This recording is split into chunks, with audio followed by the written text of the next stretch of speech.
Halo teman semua, ketemu lagi sama Mbak Eka di kelas psikologi. Teman-teman semua gimana kabarnya? Nah, Mbak Eka berharap semoga semua teman-teman dimanapun berada tetap dalam lindungan Tuhan Yang Maha Esa, sehat walafiat dan gak kurang satu apapun. Amin amin ya robbal alamin. Kemudian buat teman baru yang baru bergabung dengan channel Mbak Eka atau baru ketemu dengan channel Mbak Eka, Mbak Eka ucapkan selamat datang dan selamat menikmati berbagai konten-konten yang Mbak Eka tayangkan. Baik teman-teman, pada kesempatan kali ini Mbak Eka tuh pengen sharing seputar kondisi psikologi seseorang. Artinya bisa dialami oleh siapa saja. Nah, menurut Mbak Eka, sharing yang akan Mbak Eka berikan pada hari ini tuh sangat menarik teman-teman. Artinya apa? Mbak Eka akan mengajak teman-teman semua untuk lebih mengenali seseorang, baik itu keluarga kita atau diri kita sendiri, atau bahkan orang yang gak kita kenal, secara personal dan mendalam. Seperti yang kita tahu teman-teman, namanya berbicara tentang psikologi atau ilmu yang mempelajari tentang kejiwaan seseorang. Artinya kita nggak boleh mengenali seseorang hanya melalui covernya aja atau kulitnya aja. Misalnya gimana tuh cover atau kulitnya Mbak Eka? Nah misalnya kayak kita tiba-tiba menilai orang hanya dari tampilannya, mentang-mentang dia pakai pakaian yang jelek, lusuh dan lain sebagainya, artinya dia juga memiliki karakter yang sama. Belum tentu teman-teman. Atau orang yang terlalu penyendiri, pendiam dan lain sebagainya, oh emang dia nggak mau bergaul, belum tentu. Ada hal-hal yang dia simpen di dalam hatinya tentunya ya. Nah itu yang tidak dia tampakkan, tidak dia munculkan. Nah maka Mbak akan berbagi sedikit tips buat teman-teman untuk bisa memahami kondisi-kondisi psikologi seseorang dengan kondisi atau keadaan tertentu. Namun sebelum kita mulai, perlu Mbak Eka tekankan bahwa situasi atau kondisi ini bukan berarti nanti akan bisa disamaratakan dengan semua orang, enggak. Nah, kondisi yang akan Mbak Eka sampaikan atau kondisi yang akan Mbak Eka sharingkan kepada teman-teman semua, ini dapat terjadi atau dapat kita berikan kecenderungan penilaian ini apabila biasanya orang tersebut tidak melakukan hal ini, tapi kok tiba-tiba dia jadi begini ya. Nah begini dan ininya tuh apa, sebentar lagi akan kita bahas teman-teman. Baik teman-teman, gak pakai lama, sebelum Mbak Eka mulai, Mbak Eka tidak bosan-bosannya mengingatkan, silahkan cari posisi duduk atau posisi mendengarkan podcast kali ini yang paling nyaman. Kenapa? Berbicara tentang kejiwaan seseorang, artinya memang kita gak bisa main-main teman-teman ya. Dibutuhkan daya konsentrasi, daya fokus apabila memang kita ingin belajar tentang ilmu psikologi. Nah, apabila saat ini ilmunya belum bermanfaat, tapi Mbak Eka yakin suatu saat kita pasti tetap akan membutuhkan. Ya karena apa?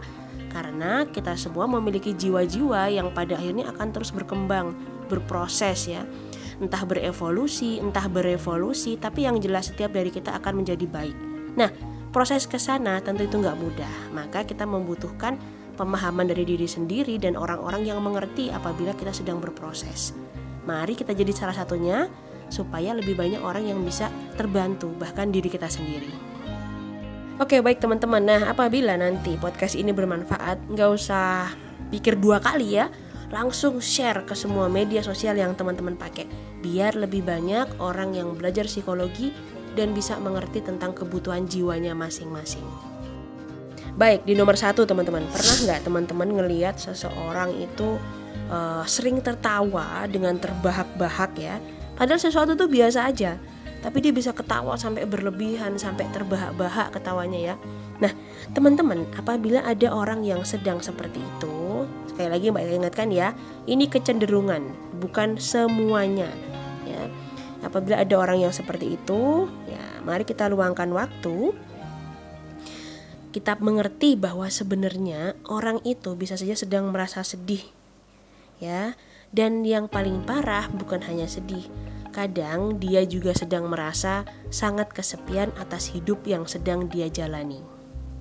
Baik, nah jadi gimana solusi yang harus dilakukan Mbak Eka? Ya udah, temenin aja dia ngobrol, temenin WA-an ya, atau kalau memungkinkan temenin telepon.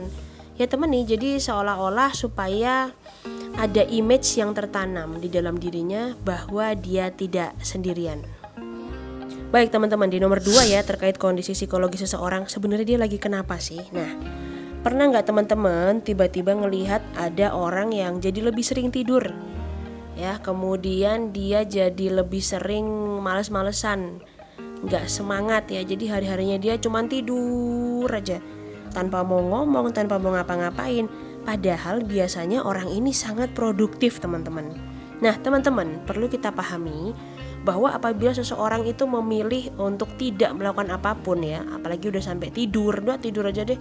Nah, berarti suasana hatinya sedang nggak baik-baik aja, atau sedang sangat sedih, teman-teman.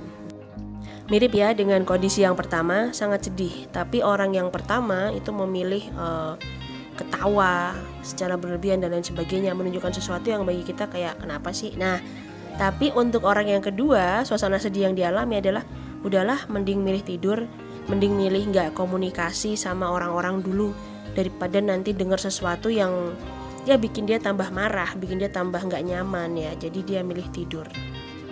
Lanjut di nomor 3, teman-teman. Nah, di nomor 3 ini unik nih. Apabila kita melihat seseorang yang tadinya dia kalem, tenang lah ya, ngomongnya tenang, dia kalem. Terus tiba-tiba pada saat kita ketemu, tingkahnya jadi kayak nggak kayak biasanya. Jadi lebih gerusa-gerusu. Kemudian kalau ngomong jadi cepet banget.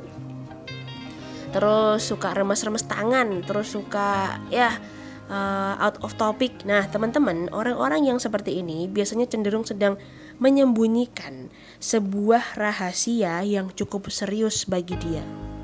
Nah, kondisi ini biasanya muncul apabila kita bertanya, kamu kenapa sih? Atau kamu kok wira-wira aja ngapain? Misalnya kayak gitu. Nah, itu biasanya ada sesuatu yang sedang dia simpan dan dia jadi cemas, teman-teman.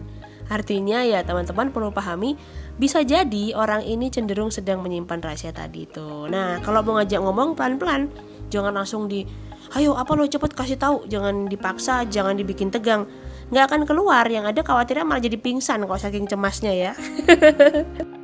Oke, makin seru nih teman-teman. Lanjut kita ke nomor 4. Di nomor 4 ini ada apabila teman-teman bisa ngelihat orang yang udah nggak bisa nangis sama sekali, orang yang menghadapi sesuatu atau seseorang atau situasi yang tadinya sangat dia perjuangkan, yang tadinya sangat menggebu-gebu pengen dia selesaikan, pengen membenarkan ya. Kemudian dia ketemu lagi sama situasi itu, tapi dia udah gak bisa nangis, jadi kayak udah dingin gitu hidupnya ya. Nah teman-teman, kalau teman-teman ketemu dengan orang-orang seperti ini, artinya dia sudah terlalu atau sudah sangat sakit hati, teman-teman. Bukan hanya sakit hati, biasanya orang-orang seperti ini juga sudah mati rasa. Jadi udah gak peduli, udah ya terserahlah Tuhan ya, berarti kayak gitu ya. Terserahlah, misalnya aku mau dikasih pasangan yang kayak gimana juga bodo amat lah, atau terserahlah aku mau ada di situasi yang sulit seperti ini sampai kapan, udah bodo amat lah, misalnya kayak gitu teman-teman. Nah, situasi ini sayangnya lebih banyak dialami oleh perempuan ya, karena apa? Segala halnya dipikir secara mendalam, tapi ketika nggak bisa menyelesaikan ya, terkadang bisa jadi kayak apa ya bahasa Indonesianya ya, kalau bahasa Jawanya tuh natu di hati gitu. Jadi udah sudah bikin dia jadi mati rasa. Nah, hati-hati ya. Makanya kita bisa ngelihat, wah kalau udah sampai mati rasa ya udah, mau misalnya dalam hubungan rumah tangga, mau pasangannya nggak pulang kek, mau judi tiap hari, atau mau main serong kanan kiri, ya udah bodo amat. Nah, tapi ketika orang-orang ini memilih bertahan, artinya ada hal penting yang dia harus selamatkan menurut versinya. Siapa? Biasanya anak. Baik teman-teman, yuk kita menuju ke nomor 5. Nah, di nomor 5 ini jika teman-teman ngelihat ya, seseorang itu tiba-tiba melakukan sesuatu dengan sangat terburu-buru, kemudian gak teratur, terus juga kalau makan jadi agak kaku gitu ya. Nah teman-teman, perlu kita pahami bahwa orang ini biasanya cenderung sedang mengalami ketegangan di dalam dirinya. Nah, yang paling gampang kita lihat atau paling gampang kita belajar itu dari anak-anak yang pada mau ujian biasanya. Tapi nggak tahu deh sekarang selama dia kelas online ya, mereka nggak ngerti apakah masih sama atau enggak ya. Nah, atau anak-anak ini akan dibawa ke tempat baru yang dia nggak ngerti situasi dan tempatnya. Nah, biasanya paling gampang dilihat kayak gitu, jadi agak gelisah, tegang dan lain sebagainya. Kalau untuk orang dewasa dan lain-lain, situasi ini biasa muncul, tapi karena orang dewasa itu lebih bisa mengungkapkan apa pemikirannya dan perasaannya, Jadi nggak terlalu kelihatan kaku teman-teman. Contohnya aja kayak lagi ngelamar kerja atau baru mengalami sebuah tragedi besar di dalam hidupnya. Nah ini bisa mengalami ketegangan. Jadi kita harus bantu untuk bikin dia tenang dan nyaman. Oke, tenang, kamu kenapa? Nah ya gitu kira-kira. Selanjutnya di nomor 6 teman-teman. Nah pernah nggak sih kita punya temen atau kita kenal seseorang yang dia tuh orangnya gampang banget nangis.